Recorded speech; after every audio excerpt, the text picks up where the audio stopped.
네, 오늘 우리 나눌 말씀 마태복음 4장 18절에서 22절까지의 말씀입니다. 우리 다 일어서셔서 우리 하나님 말씀 우리 같이 한 목소리로 읽도록 하겠습니다. 마태복음 4장 18절에서 22절, 우리 신약성경 5페이지 정도 될 것 같습니다. 우리 한 목소리로 읽겠습니다.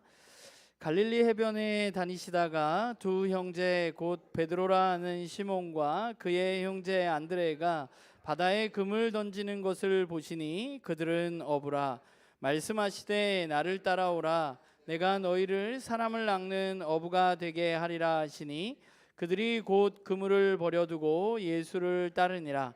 거기서 더 가시다가 다른 두 형제 곧 세베대의 아들 야고보와 그의 형제 요한이 그의 아버지 세베대와 함께 배에서 그물을 깁는 것을 보시고 부르시니 그들이 곧 배와 아버지를 버려두고 예수를 따르니라. 아멘.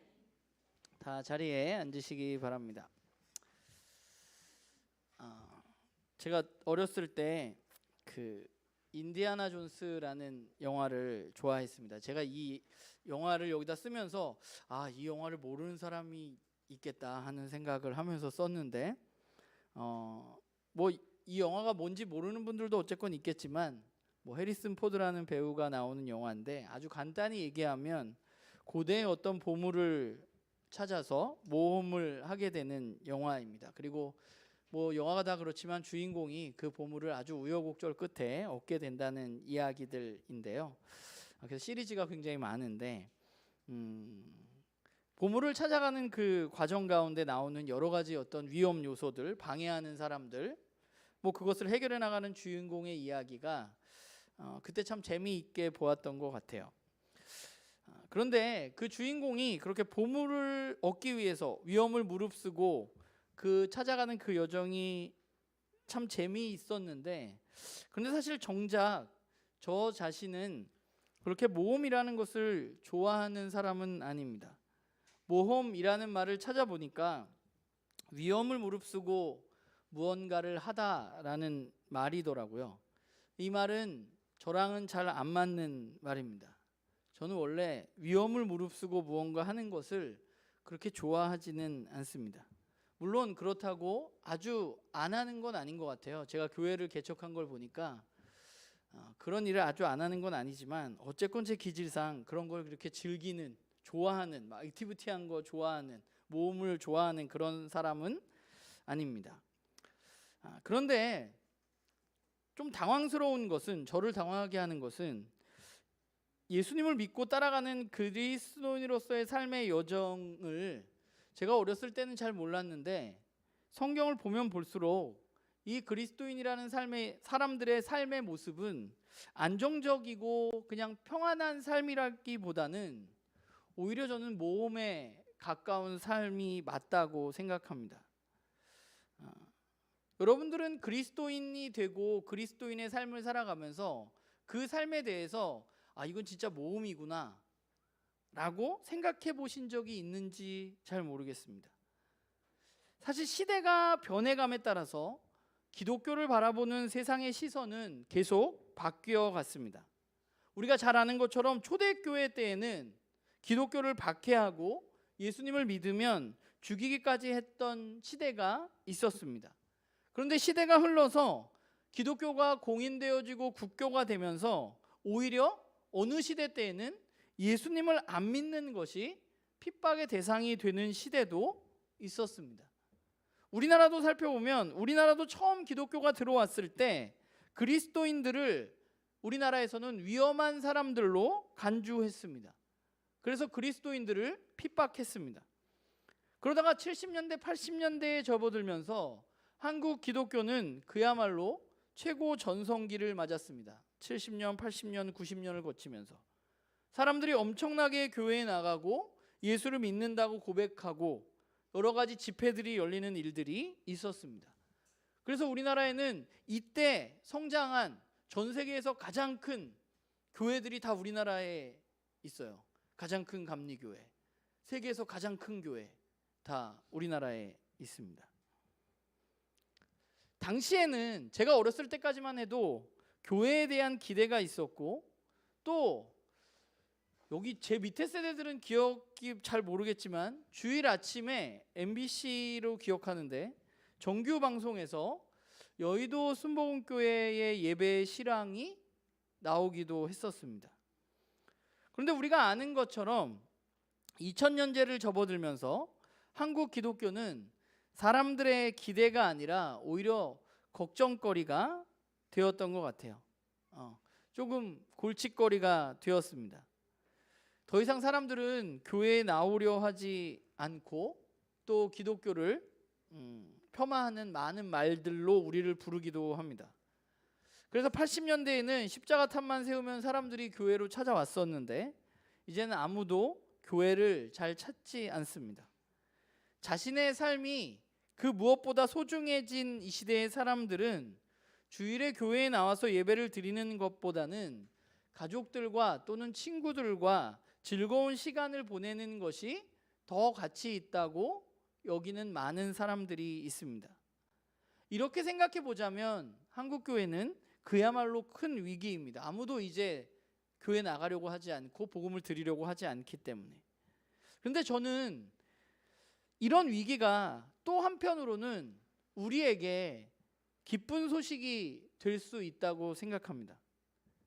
왜냐하면 우리에게 위기가 닥쳐오기 시작했을 때 우리는 다는 아니지만 우리는 우리가 누구인지 우리 스스로에게 질문을 다시 한번 제대로 던지기 시작했기 때문입니다.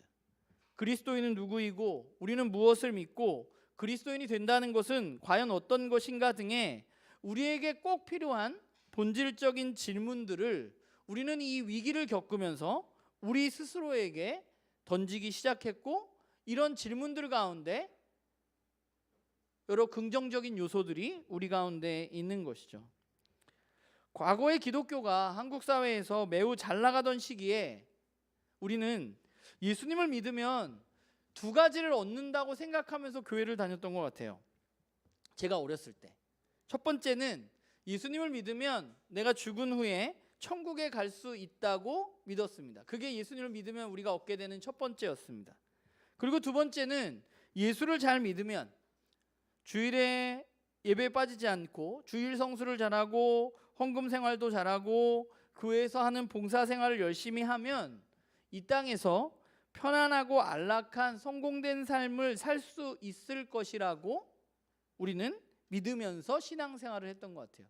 그 두 믿음이 우리를 예수를 믿게 했던 아주 굉장히 큰 요인입니다. 하나는 우리가 죽은 후에 내세에 대한 생각이고 또 하나는 현세에 대한 생각이죠. 예수님을 잘 믿으면 내가 안락하고 편안한 삶을 누리게 된다는 것입니다. 그런데 문제가 생기게 된 거죠. 우선 첫 번째는 우리 밑에 새로운 세대들이 우리가 죽은 후의 세계에 대해서 우리의 어른들보다 그렇게 관심이 별로 없습니다. 관심이 있는 것은 오늘 내가 어떻게 살아가느냐, 오늘 나는 어떤 것을 즐기고 내가 오늘 어떻게 즐거우냐가 훨씬 더 중요하지, 내가 죽은 후에 어떻게 되건 이런 건 별로 중요하지 않은 세대들이 태어나고 그 세대들이 그런 생각을 가지고 살아가고 있는 거죠. 거기에 대한 관심이 없는 거예요. 죽으면 천국 가는데 그게 어쩌라고, 이렇게 되는 거죠. 또 하나는 예수님을 열심히 믿으면 편안하고 안락한 삶이 보장된다고, 그렇게 된다고 우리는 믿고 신앙생활을 시작했는데, 예수님을 열심히 믿었는데 편안하고 안락한 삶을 살지 못하는 사람들이 여기저기서 생겨나게 되는 거죠. 누군가는 성공했다고 하고 누군가는 뭔가를 이루었다고 하는데 나는 예수님을 열심히 믿었는데 별로 평안하지도 않고 나에게 찾아오는 고난은 여전하고 이런 일들을 겪게 되는 거죠. 그리고 또 하나 여기에 결정적인 요인은 예수를 열심히 믿는다고 하는데 주일에 안 빠지고 교회에 열심히 나가는 분인데 세상에서 너무 못되게 구는 사람들이 많아졌다는 것입니다.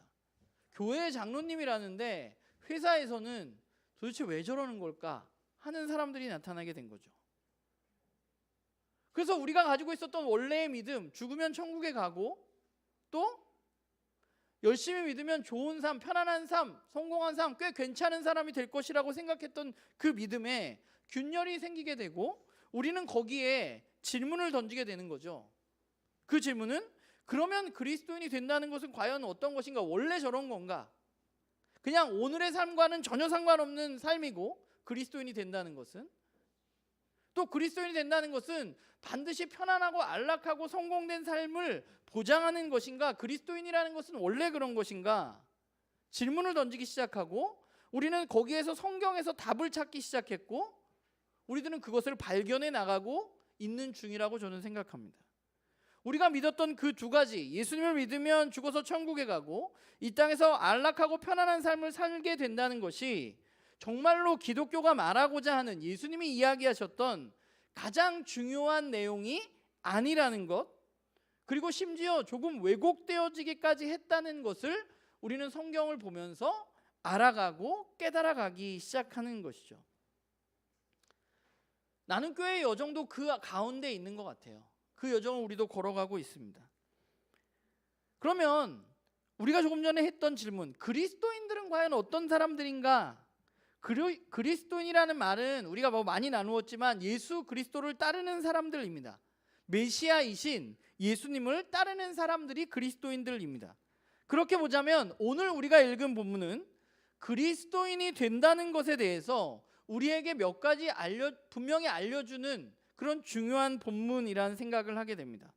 오늘 본문은 예수님이 본격적으로 사역을 시작하시고 제자들을 부르시는 이야기가 기록되어져 있습니다. 우리가 교회를 조금 다녔으면 알 법한 베드로를 부르신 얘기, 네가 이제 사람을 낚는 어부가 되게 하리라, 이 말씀 너무나 유명한 말씀인데, 예수님은 본격적으로 사역을 시작하시면서 오늘 말씀에 보면 갈릴리 해변에서 두 형제를 만나게 됩니다. 베드로와 안드레입니다. 그리고 예수님은 그 베드로와 안드레를 부르셨습니다. 그런데 베드로와 안드레는 어떤 사람들인가 살펴보면 그들은 어떤 사람들이었어요? 바다에서 그물을 던져서 고기를 잡고 먹고 사는 어부들이었습니다. 예수님은 이제 이 땅 가운데 하나님 나라를 시작하시면서, 이 자신의 사역을 시작하면서 누구를 부르셨는가 생각해 본다면 매우 특별하고 성경적인 지식이 뛰어난 사람을 부르신 것이 아니라 그냥 일상에서 평범하게 살아가고 있는 그런 사람들을 제자로 부르셨다는 것입니다. 우리가 그리스도인이 된다는 것은 우리에게 무언가 특별한 지식이나 능력을 가지고 있어야만 그리스도인이 되는 것이 아닙니다. 그리스도인이 된다는 것은 특별한 지식이나 능력이 없어도 가능한 것입니다. 이 자리에 특별한 능력을, 우리가 막 어벤져스처럼 막 특별한 능력을 가지고 있는 사람이 없잖아요. 우리는 그냥 잘 살펴보면 우리가 조금 내가 좀 낫지 않은가 이렇게 생각할 수 있지만 그냥 다 도토리 키재기죠. 다 비슷비슷한 능력들을 가지고 살아가는 비슷비슷한 평범한 사람들입니다.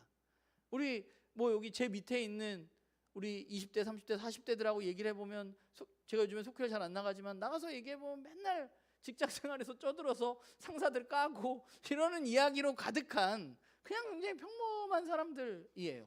우리 권사님들은 내 새끼가 어떻게 될까, 어떻게 잘 키워야 될까, 우리 남편은 왜 그럴까, 우리 집은 어떻게 해야 되나, 건강은 왜 이러나, 이렇게 살아가는 그런 그냥 평범한 사람들입니다. 예수님 부르신 사람들은 뭔가 특별한 사람들이 아니고 그냥 평범한 사람들이었어요. 그냥 물고기 잡고 있었던 사람들. 그런데 그 평범한 사람들을 예수님 부르셨는데, 그럼 그들에게 무엇을 요구하고 계시는가 하면 그들에게 가장 먼저 한 말은 뭐냐면 나를 따라오라는 것입니다. 평범한 삶을 살고 있는 어부 두 명에게 가셔서 예수님이 나를 따라오라 라고 말씀하셨습니다. 결국 그리스도인에게 예수님을 따르는 삶에서 요구되는 것은 무엇이냐면 예수님을 따라서 살아가는 것입니다. 그런데 거기에 문제가 있는데, 문제가 뭐냐 하면 베드로와 안드레는 예수님을 따르는 삶이 무엇인지 몰랐다는 거죠. 어떻게 알아요? 예수님이 지나가다가 물고기를 잡고 있는 어부에게 나를 따르라 했는데 그게 어떤 삶인지 어떻게 알아요? 앞으로 어떤 일이 벌어질지 그들은 전혀 알지 못했습니다. 그런데 놀라운 것은 알지 못했지만 그들이 그 부르심에 응답했다는 것이죠. 여러분들은 모르겠어요. 여러분들은 그리스도인이 되는 게 뭔지 너무 잘 알고 이 길에 접어들고 이 길을 시작했는지 모르지만 저는 그렇지 않습니다. 예수님을 따라가는 게 뭔지 잘 모르지만 그냥 어쩌다 보니까 저는 엄마 뱃속에서부터 그냥 여기 있었고 여기서 살아가고 있었던 거죠. 그러다 보니까 하나하나 예수님을 따라가는 것이 어떤 것인지 깨달아가면서 40이 넘도록 이제 50이 다 돼가는 세월을 저도 살아가고 있는 것입니다. 그리스도인이 되어서 예수님을 따라가는 삶을 산다는 것은 그 길을 우리가 너무 잘 알고 이 예수님을 따라가는 건 이런 거야 라고 잘 준비되어져서 걸어가는 게 아니에요. 먼저 그분은 우리를 부르시고 그리고 우리가 그분과 함께 이제 그러면 저분하고 내가 걸어볼까?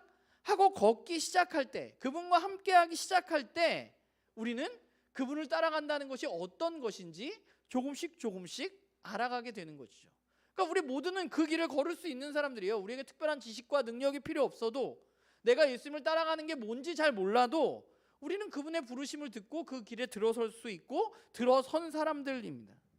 그런데 예수님은 그렇게 제자들을 부르시면서 나를 따라오라 라고 말씀하시면서 나를 따라오면 어떻게 될 거라고 말씀하시냐 하면 뭐라고 얘기해요? 유명한 말씀, 사람을 낚는 어부가 될 것이라고 말씀하십니다. 이 말을 듣고 베드로와 안드레는 그물을 버리고 예수님을 따랐습니다. 야고보와 요한도 아버지와 그물을 걷고 있다가 야고보와 요한은 심지어 아버지도 버리고 그물도 버리고 예수님을 따라가기 시작했습니다. 여러분, 사람을 낚는 어부가 될 것이라는 말은 어떤 의미가 있을까요?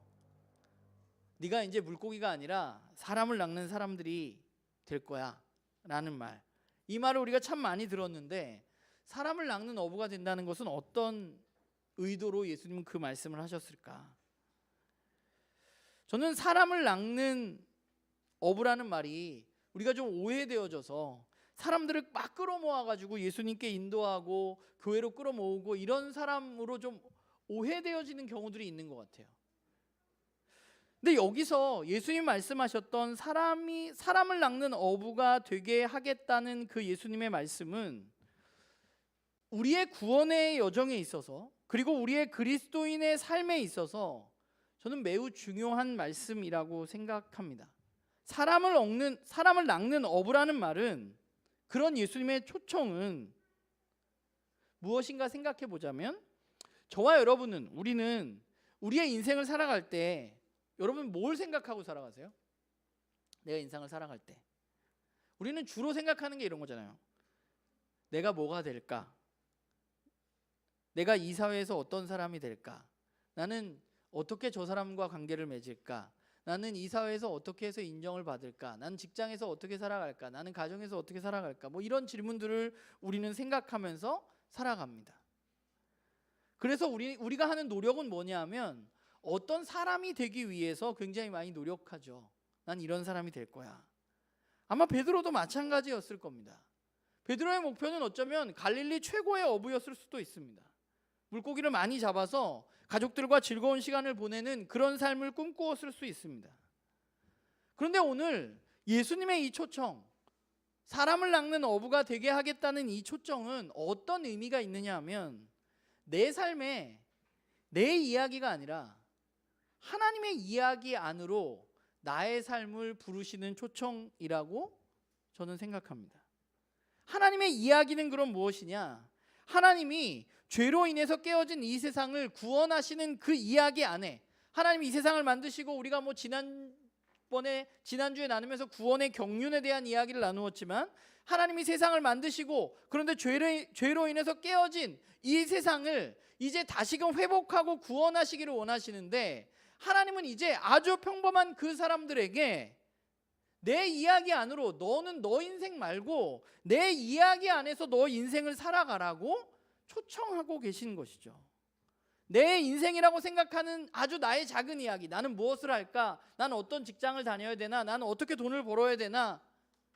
이런 작은 이야기가 아니라 하나님은 큰 이야기, 하나님의 이 세상을 향한 구원의 여정 가운데 그럼 나는 어떤 역할을 하게 될 것인가? 나의 직업은 어떤 의미가 있는가? 내가 아이를 기르는 것은 이 하나님의 구원의 경륜 가운데 어디에 있는가? 그 이야기로 너의 삶이 들어와야 된다고 초청하고 계신 것입니다.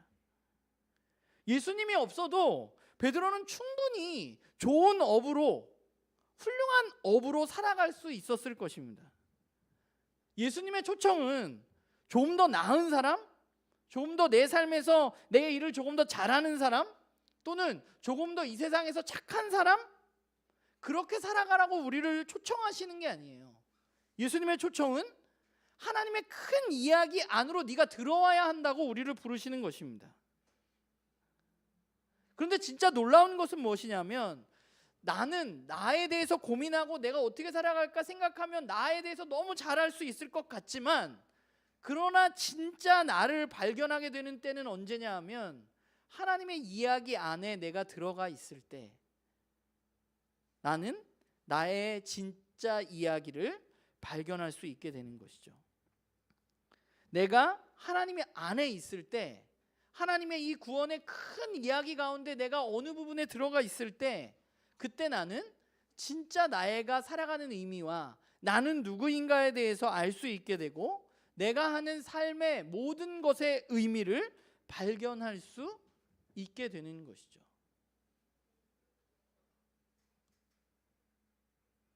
저는 그것이 우리가 이 모험을 해야만 하는 굉장히 중요한 이유라고 생각합니다.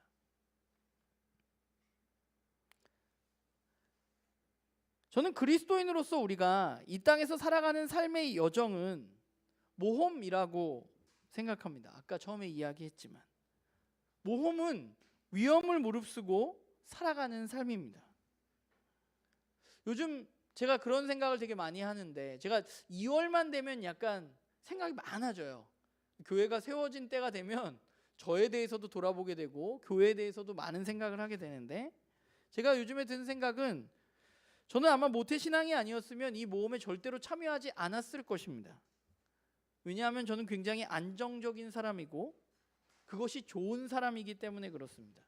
그리고 저는 제 스스로 꽤 제가 그냥 괜찮은 삶을 살아갈 수 있다고 생각하는 사람입니다. 뭐 그게 특별히 모난 것도 아니고, 제가 직장 생활을 지금도 하고 있고 뭐 목회를 하기 전에도 했지만 어디 가서 그렇게 막 욕먹으면서 직장 생활한 적 없고 그냥 평탄하게 살아갈 수 있는 사람이에요. 좋은 부모님 만나서. 그러나 안정적인 사람임에도 제가 이 모험의 길을 걷고 있는 이유는 예수님과 함께 해보니 그분과 함께하는 길에서 저는 진짜 나를 발견할 수 있고, 이 길이 또한 저에게 진짜 생명을 가져다 주는 것이라는 것을 성경을 통해서 또 하나님과 예수님을 알아가면서 깨닫기 시작하기 때문입니다. 제가 억지로 목사를 하는 게 아니라, 억지로 그리스도인으로 살아가는 게 아니라 치열하고 열심히 그리스도인으로 살아가려고 애쓰고 있습니다. 그리스도인의 삶의 여정은 그저 이 땅에서 그냥 살아가는 삶과 전혀 상관없이 죽어서 천국에 가기 위한 여정도 아니고, 또 이 땅에서 다른 사람들보다 더 성공하고 잘 먹고 잘 살기 위한 여정도 아닙니다. 그리스도인으로서의 여정은 눈에 보이는 대로가 아니라 이 모험의 끝에 진짜 놀라운 영광의 나라가 있다는 말씀을 믿고 걸어가는 여정이죠. 인디아나 존스에서 해리슨 포드가 보물이 있다는 것을 믿고 그 어려움을 겪어냈던 것처럼, 이 길을 걸어갈 때 우리는 그 끝에, 이 길 끝에 우리가 상상할 수 없는 놀라운 하나님의 영광의 나라가 있다는 것을 믿기 때문에 우리는 이 길을 걸어가고 있는 것입니다. 그래서 이 길을 걸어갈 때 우리가 세상에서 무언가를 조금 잘하는 것과는 차원이 다른 이 세상의 창조주의 구원의 여정 가운데 진짜 나를 만난다는 말씀을 믿고 우리는 이 여정을 걸어가야만 하는 것입니다. 예수님을 알아가고 하나님을 알아갈수록 그런 얘기들을 하는 성도님들을 보게 돼요. 알면 알수록 더 그리스도인으로 살아가는 게 힘들다. 그게 맞는 것 같아요. 그분을 알아가면 알아갈수록 그렇게 쉽지는 않습니다. 그렇기 때문에 이 길은 모험입니다. 하나님의 이야기를 나를 바라보지 않는 하나님의 이야기로 나를 바라보지 않는 사람들은 오늘 내 이야기에만 몰두해서 그것만 바라보면서 살아갑니다. 그게 내 삶의 전부라고 생각하면서 살아가요. 그래서 사람들은 눈에 보이는 것을 따라서 살아갈 수밖에 없습니다. 내 삶이 전부고 내 눈에 보이는 것이 전부라고 생각하기 때문입니다. 그러나 보이지 않는 말씀을 따라 살아간다는 것은 안락하고 편안한 삶을 나에게 보장해 주는 것이 아니라 그야말로 모험인 것이죠. 그런데 우리가 그 모험을 할 수 있는 것은 그 모험이 우리에게 진짜 생명을, 진짜 나를 발견하고 가져다 주기 때문입니다. 나눔교회 식구들은 이 모험을 왜 시작하셨는지 모르겠어요. 저처럼 뭐 엄마 뱃속에서부터 교회에 나가서 뭐 여러 번 얘기했지만 주일학교를 안 가면 밥을 안 주고 뭐 이런 여정들을 겪으면서 여기에 있잖아요. 그래서 너무 감사해요. 왜 시작했는지 모르겠어요. 아니면 어떤 진리에 대한 탐구가 있어서 또는 어떤 삶의 고난이 있어서 이 길에 어쨌건 우리는 접어들었는데 중요한 것은 내가 왜 이 길에 들어와 있는지는 별로 중요하진 않은 것 같아요. 왜냐하면 이 길에 들어와 있는 것은 이미 우리가 이 모험에 발을 디뎠기 때문입니다. 중요한 것은 이 모험을 우리는 어떻게 살아갈 것이냐는 것과 이 모험이 제가 여러분들에게 말씀드릴 수 있는 것은 충분히 저와 여러분이 위험을 무릅쓰고 걸어가기에 아깝지 않은 길이라는 것입니다. 저는 그렇게 믿습니다. 그래서 저도 이 길을 걷고 있고 여러분들에게 이렇게 이야기하고 있는 거죠. 그렇기 때문에 우리가 이 모험에 들어섰다면 이 모험의 끝에 놀라운 영광이 있다는 것을 우리가 그것을 알고 그것을 누리기 위해서 이 길을 잘 걸어가기 위해서 우리가 해야 할 일이 있습니다. 그것은 무엇인가 하면 우리가 가장 먼저 해야 할 것은 진짜 하나님의 큰 이야기를 계속해서 듣는 것입니다. 사람들이 하는 작은 가짜 이야기가 아니라 하나님이 하시는 진짜 이야기를 매일매일 들어서 내 삶이 그냥 내가 전부가 아니라 하나님 안에서의 나의 삶을 발견하고 살아가야만 하는 것이죠. 세상에 가득한 너만을 위해서 살려는 그 이야기에 현혹되지 않기 위해서 우리가 해야 할 일은 내가 전부가 아니라 하나님이 이 세상을 창조하시고 여전히 이 세상을 이끌어가고 계시다는 그 구원의 경륜을 우리는 걸어가야만 하는 것이죠.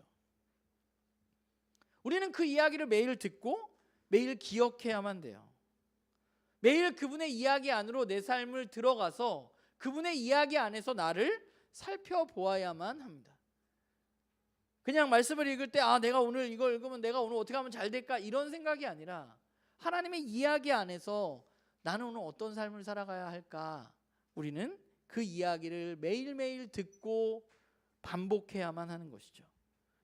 그리고 두 번째 우리가 해야 할 일은 그 말씀 가운데 하나님의 약속을 우리는 믿어야만 합니다.